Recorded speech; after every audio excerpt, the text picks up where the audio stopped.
ഇസ്രായേലിന്റെ നാഥനും മഹാപരിശുദ്ധനുമായ സർവശക്തനായ നമ്മുടെ ദൈവത്തിന്റെ അതിപരിശുദ്ധമായ നാമം വാഴ്ത്തപ്പെടുമാറാകട്ടെ. അനുഗ്രഹീതമായ ഈ കർത്തൃദിവസം ദൈവം നമുക്ക് നൽകിയതിനായിട്ട് നന്ദി നിറഞ്ഞ ഹൃദയത്തോടെ ദൈവത്തിന് സ്തോത്രം ചെയ്യുന്നു. ഇസ്രായേലിന്റെ പരിശുദ്ധൻ, അവൻ എത്രയോ ശക്തനായ ദൈവമാണ്. നമ്മുടെ കർത്താവിനെ ആരാധിക്കുവാൻ വീണ്ടും നമ്മുടെ ഹൃദയത്തിൽ ദൈവത്തിന്റെ ആത്മാവ് സന്തോഷം നൽകുന്ന ഒരു വേദഭാഗം ഞാൻ വായിക്കുന്നു. സങ്കീർത്തനം 80:1.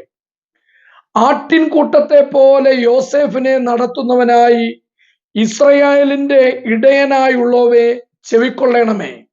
കെരൂബുകളിന്മേൽ അധിവസിക്കുന്നവനെ പ്രകാശിക്കണമേ. ഇസ്രായേലിൻ നാഥനായി വാഴും സൈന്യങ്ങളുടെ ദൈവമായ യഹോവ പരിശുദ്ധനാണ്. ഇസ്രായേൽ, അവരുടെ ചരിത്രം എത്ര അത്ഭുതകരമാണ്. നാം സങ്കീർത്തനം 78 വരുമ്പോൾ ഇസ്രായേലിനെ നടത്തിയ ദൈവം അവരെ മിസ്രൈമിൽ നിന്ന് കൊണ്ടുവന്ന് പരിപാലിക്കുന്ന വിധങ്ങൾ നമുക്ക് കാണുവാൻ കഴിയും. സങ്കീർത്തനം 79 വരുമ്പോൾ ഇസ്രായേലിനെ ആക്രമിച്ച് അവരുടെ വിശുദ്ധന്മാരെ ഹതന്മാരാക്കി തീർക്കുന്ന, അവരുടെ ഓരോ വ്യക്തികളെയും കൊന്നുകളയുന്ന, അവരെ അടിമകളായി പിടിച്ചുകൊണ്ടുപോകുന്ന ദുഷ്ടന്മാരുടെ ആ നാശത്തെക്കുറിച്ച് പറയുന്ന സങ്കീർത്തനമായിട്ട് അതിനെ കാണുന്നു. നമുക്കറിയാം, എത്രയോ അത്ഭുതകരമായ വാർത്തയാണ് ഇന്ന് ലോകമെമ്പാടും പരന്നുകൊണ്ടിരിക്കുന്നത്. ഒക്ടോബർ 7 ഇസ്രായേലിനെ ആക്രമിച്ച് അവരെ ആയിരക്കണക്കിന് പേരെ കൊല്ലുകയും നൂറുകണക്കിന് പേരെ അടിമകളായി പിടിക്കുകയും ഒക്കെ ചെയ്ത ഒരു വളരെ ദുഷ്ടത നിറഞ്ഞ സമൂഹം, അവർ ഇന്ന് അവരുടെ പിന്നിൽ നിന്നവരുൾപ്പെടെ എത്രയധികം നാശം അനുഭവിക്കുന്നുണ്ട്. എത്ര നേതാക്കന്മാരാണ് അങ്ങനെയുള്ള തീവ്രവാദികളുടെ കൂട്ടത്തിൽ തന്നെ കൊല്ലപ്പെട്ടത്. ഇവരൊക്കെ വളരെ ശക്തന്മാരാണ് എന്ന് നനച്ചിരുന്നപ്പോൾ അവരുടെ ശക്തി ഏതുമില്ല എന്ന് തെളിയിക്കുന്നത് പോലെ ഇസ്രായേലിന്റെ ദൈവം അവരെ പരിപാലിക്കുന്നു എന്നുള്ളത് വെളിപ്പെടുത്തുന്നത് നമുക്ക് കാണുവാൻ കഴിയുന്നു. സങ്കീർത്തനം 80 വരുമ്പോൾ ഇസ്രായേലിന്റെ നാഥൻ, അവൻ അവരുടെ ഇടയനാണ് എന്നാണ് നാം കാണുന്നത്. ആട്ടിൻകൂട്ടത്തെ പോലെ യോസേഫിനെ നടത്തുന്നവനായി ഇസ്രായേലിന്റെ ഇടയനായുള്ളവേ പ്രകാശിക്കണമേ എന്നാണ് പറയുന്നത്.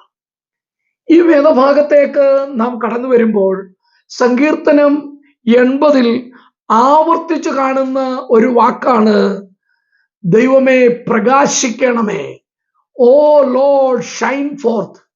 എന്താണ് ദൈവമേ നീ പ്രകാശിക്കണമേ എന്ന് പറയുന്നത്? ദൈവത്തിന്റെ മഹത്വം, അവന്റെ ആ തേജസ് വെളിപ്പെടുത്തണം എന്നാണ് അതിന്റെ അർത്ഥം. 3-ാം വാക്യത്തിലും നാം കാണുന്നത് അങ്ങനെ തന്നെയാണ്. ദൈവമേ ഞങ്ങളെ യഥാസ്ഥാനപ്പെടുത്തണമേ, ഞങ്ങൾ രക്ഷപ്പെടേണ്ടതിന് തിരുമുഖം പ്രകാശിപ്പിക്കണമേ. അപ്പോൾ ദൈവത്തിന് ഇസ്രായേൽ ജനത്തോട് കരുണ തോന്നിയിട്ട് അവരെ രക്ഷിക്കണമേ, ദൈവത്തിന്റെ മുഖം അവരുടെ മേൽ പ്രകാശിപ്പിക്കണമേ എന്നാണ് നാം 3-ാം വാക്യത്തിൽ കണ്ടത്. സങ്കീർത്തനം 80:7 നാം കാണുന്നു, സൈന്യങ്ങളുടെ ദൈവമേ ഞങ്ങളെ യഥാസ്ഥാനപ്പെടുത്തണമേ, ഞങ്ങൾ രക്ഷപ്പെടേണ്ടതിന് തിരുമുഖം പ്രകാശിപ്പിക്കണമേ. പിന്നെയും 19-ാം വാക്യത്തിൽ സൈന്യങ്ങളുടെ ദൈവമായ യഹോവേ ഞങ്ങളെ യഥാസ്ഥാനപ്പെടുത്തണമേ, ഞങ്ങൾ രക്ഷപ്പെടേണ്ടതിന് തിരുമുഖം പ്രകാശിപ്പിക്കണമേ. അപ്പോൾ ദൈവമേ നീ പ്രകാശിക്കണം, നീ ഞങ്ങളെ യഥാസ്ഥാനപ്പെടുത്തണം, ഞങ്ങൾ രക്ഷപ്പെടേണ്ടതിന് നിന്റെ മുഖം ഞങ്ങളുടെ നേരെ പ്രകാശിപ്പിക്കണം. അതെ, ഞാൻ അതുകൊണ്ടാണ് പറഞ്ഞത്, ഇസ്രായേലിന്റെ ദൈവം സൈന്യങ്ങളുടെ ദൈവമായ യഹോവയാണ്.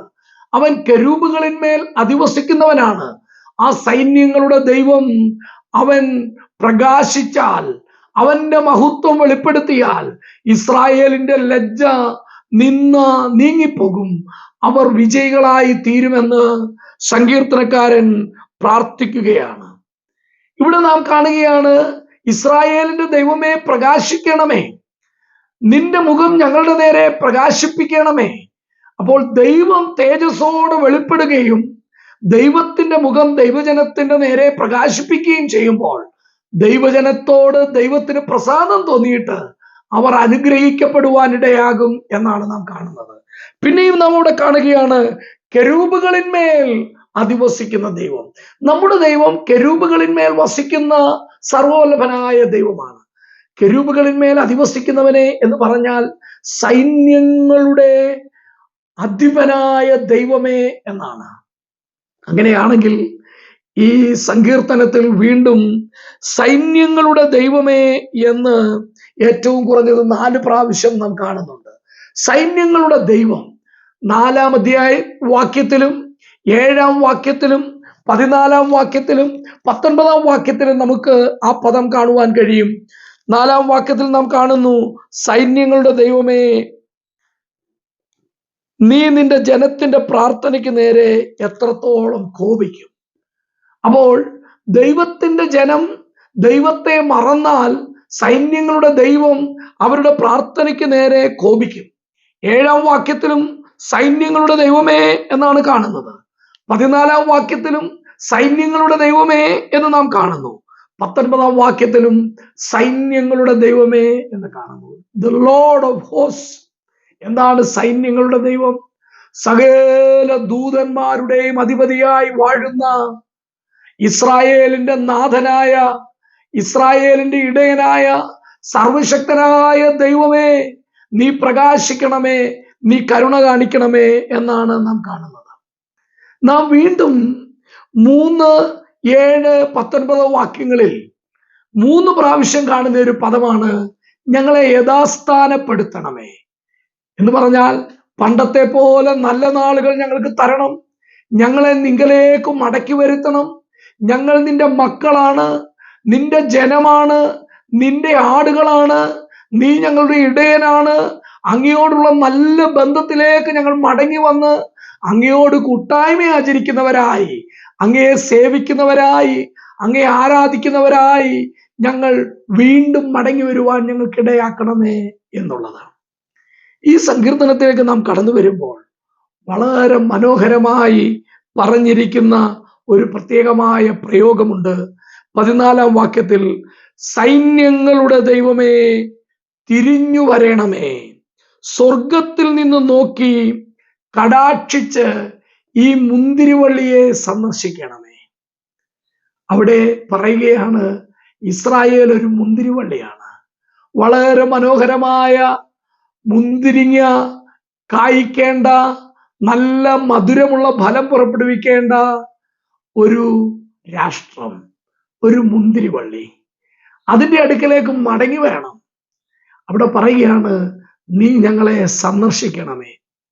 യഹോവേ, നീ ഞങ്ങളെ സന്ദർശിപ്പാൻ തക്കവണ്ണം, ഞങ്ങളോട് ദയ കാണിപ്പാൻ തക്കവണ്ണം മനുഷ്യരായി ഞങ്ങൾ എന്തുള്ളൂ എന്ന് ദൈവത്തോട് നാം ചോദിക്കുമ്പോൾ ദൈവത്തിന്റെ ദൃഷ്ടിയിൽ നമ്മൾ എത്ര വിലയുള്ളവരാണെന്ന് വെളിപ്പെടുത്തിക്കൊണ്ട് ദൈവം നമ്മളെ സന്ദർശിക്കുന്നു. അതാണ് ദൈവം ജഡമെടുത്ത് ഈ ഭൂമിയിലേക്ക് വന്നു. അത് ദൈവപുത്രനായ കർത്താവായ യേശു ക്രിസ്തുവാണ്. നാം 17-ാം വാക്യത്തിൽ അതാണ് കാണുന്നത്.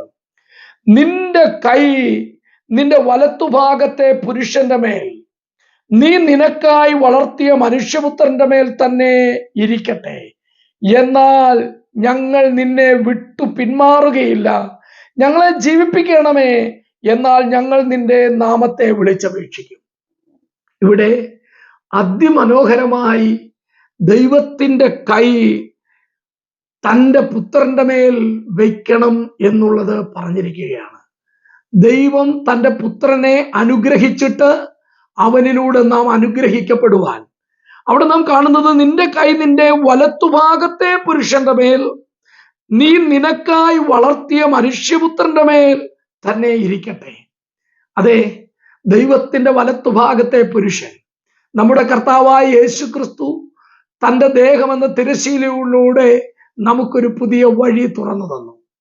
അവൻ പ്രതിഷ്ഠിച്ച ആ യാഗം നിമിത്തം, അവൻ അർപ്പിച്ച ആ മഹായാഗം നിമിത്തം, അവൻ ആ യാഗം നിമിത്തം നമ്മുടെ സകല പാപത്തിനും പരിഹാരം വരുത്തിയിട്ട് നമുക്ക് ആ വീണ്ടെടുപ്പിന്റെ രക്ഷയുടെ പ്രവൃത്തി പൂർത്തീകരിച്ചതിന് ശേഷം നമ്മുടെ മഹാപുരോഹിതനായ കർത്താവായ യേശു ക്രിസ്തു സ്വർഗത്തിലേക്ക് പ്രവേശിച്ച് പിതാവിന്റെ വലത്തുഭാഗത്തിരിക്കുകയാണ്.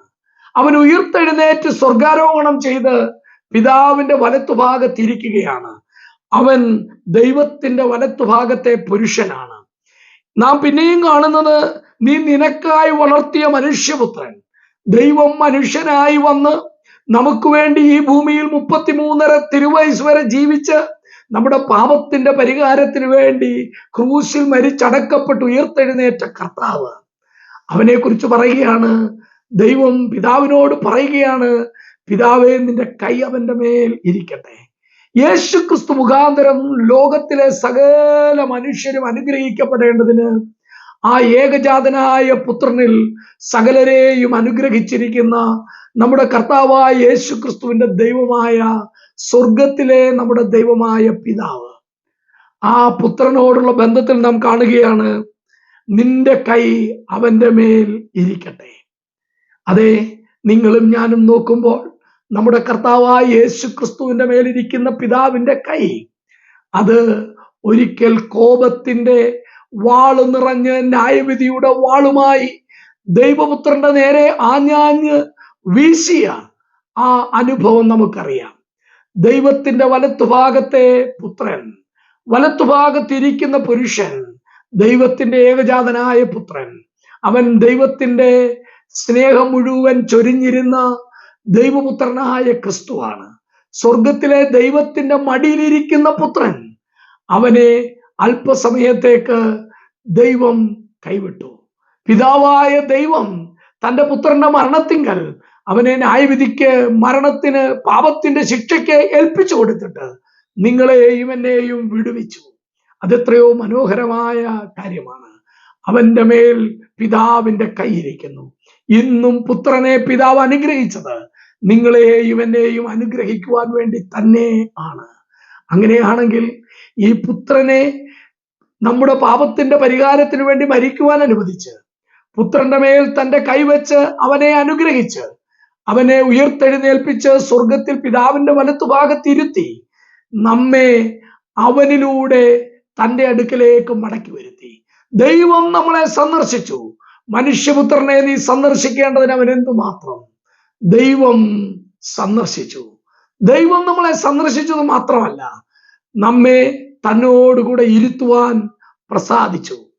അതുകൊണ്ട് നാം 18-ാം വാക്യത്തിൽ വായിക്കുകയാണ്, എന്നാൽ ഞങ്ങൾ നിന്നെ വിട്ടു പിന്മാറുകയില്ല, ഞങ്ങളെ ജീവിപ്പിക്കണമേ, എന്നാൽ ഞങ്ങൾ നിന്റെ നാമത്തെ വിളിച്ചപേക്ഷിക്കും. ഈ വേദഭാഗത്ത് നാം ആവർത്തിച്ച് കാണുന്ന ഒരു വാക്കാണ്, ഞങ്ങളെ യഥാസ്ഥാനപ്പെടുത്തണമേ, ഞങ്ങളുടെ മേൽ പ്രകാശിക്കണമേ, ഞങ്ങളെ സന്ദർശിക്കണമേ, ഞങ്ങളെ ജീവിപ്പിക്കണമേ. പ്രിയ ദൈവമക്കളെ, കർത്താവായ യേശു ക്രിസ്തു നമ്മളെ സന്ദർശിച്ച് നമ്മളെ ജീവിപ്പിച്ചു. പാപത്താൽ കാണാതെ പോയിരുന്ന നമ്മളെ അവൻ തന്നോട് അടുപ്പിച്ചപ്പോൾ അവൻ നമ്മെ യഥാസ്ഥാനപ്പെടുത്തി. അങ്ങനെ അവൻ നമ്മളെ യഥാസ്ഥാനപ്പെടുത്തിയപ്പോൾ അവൻ നമ്മുടെ മേൽ പ്രകാശിച്ചു. സ്വർഗത്തിലെ ദൈവത്തിന്റെ പ്രകാശം നമ്മുടെ മേൽ വന്നു. കർത്താവായ യേശു ക്രിസ്തു ആ പ്രകാശം നമ്മുടെ മേൽ പകർന്നു തന്നു. അതുകൊണ്ട് ഈ സങ്കീർത്തനം പറയുന്നത് പോലെ വളരെ മനോഹരമായി നാം കാണുകയാണ്, ദൈവപുത്രൻ, സ്വർഗത്തിലെ ദൈവത്തിന്റെ വലത്തുഭാഗത്തിരിക്കുന്ന ദൈവപുത്രൻ, മനുഷ്യപുത്രനായവൻ, അവൻ നമ്മളെ സന്ദർശിച്ചു. അവൻ നമ്മളെ വീണ്ടെടുത്തു. അവൻ നമ്മളെ യഥാസ്ഥാനപ്പെടുത്തി. അവൻ നമ്മളെ ജീവിപ്പിച്ചു, നമ്മെ യഥാസ്ഥാനപ്പെടുത്തി. എന്നിട്ട് വീണ്ടും നമ്മുടെ മേൽ അവന്റെ അനുഗ്രഹങ്ങൾ ചൊരിഞ്ഞതുകൊണ്ട് നമ്മളെ പ്രകാശിപ്പിച്ചു. എത്രയോ മനോഹരമായ ഒരു വിലയേറിയ സത്യം. ദൈവപുത്രൻ നമ്മളെ സന്ദർശിച്ചു. പാപത്തിൽ മരിച്ചവരായിരുന്നു നമ്മളെ ജീവിപ്പിച്ചു.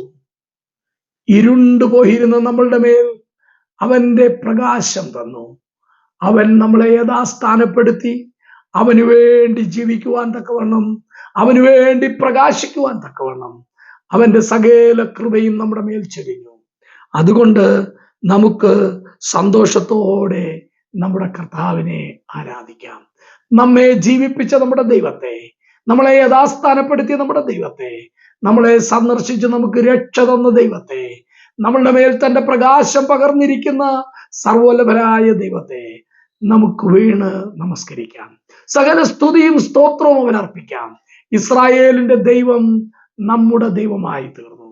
ഇസ്രായേലിന്റെ ദൈവമായി വാഴുന്ന സർവ്വവല്ലഭനായ ദൈവം എന്റെ രക്ഷകനായി, എന്റെ കർത്താവായി, എന്റെ നാഥനായി തീർന്നു എന്നുള്ളത് കൊണ്ട് നമുക്ക് അവന്റെ സന്നദ്ധിയിൽ വീണ് അവനെ ആരാധിക്കാം. നാം പുറംജാതി നായ്ക്കളായിരുന്നു, എന്നാൽ അവൻ നമ്മളെ സന്ദർശിച്ചിട്ട് അവന്റെ മക്കളും അവകാശികളുമാക്കി തീർത്തു. ക്രിസ്തുവിനോടുകൂടെ കൂട്ടവകാശികളാക്കി തീർത്തു. സ്വർഗത്തിൽ പിതാവിന്റെ വലത്തു ഭാഗത്തിരുത്തി ഭാഗ്യകരമായ പ്രത്യാശ നമുക്ക് നൽകി. ഇത്ര വലിയ നന്മ നൽകി നമ്മളെ അനുഗ്രഹിച്ച സർവ്വവല്ലഭനായ ദൈവത്തിന് സകല സ്തുതിയും സ്തോത്രവും ആരാധനയും പുകഴ്ചയും അർപ്പിച്ച് നമുക്കവന് ആരാധന അർപ്പിച്ച് അവന്റെ ഉന്നതമായ നാമത്തെ ഉയർത്താം. ഒരു വാക്ക് സ്തോത്രം ചെയ്യാം.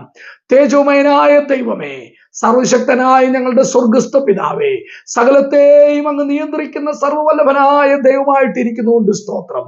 ഞങ്ങൾ വീണങ്ങേ വണങ്ങുന്നു. സ്തുതി സ്തോത്രയാഗങ്ങൾ അങ്ങേക്ക് അർപ്പിക്കുന്നു. ഞങ്ങൾക്ക് വേണ്ടി ക്രൂശിൽ മരിച്ചടക്കപ്പെട്ട് ഉയർത്തെഴുന്നേറ്റ് ഇന്നും ജീവിക്കുന്ന ഞങ്ങളുടെ കർത്താവായ യേശു ക്രിസ്തുവിനായിട്ട് സ്തോത്രം ചെയ്യുന്നു.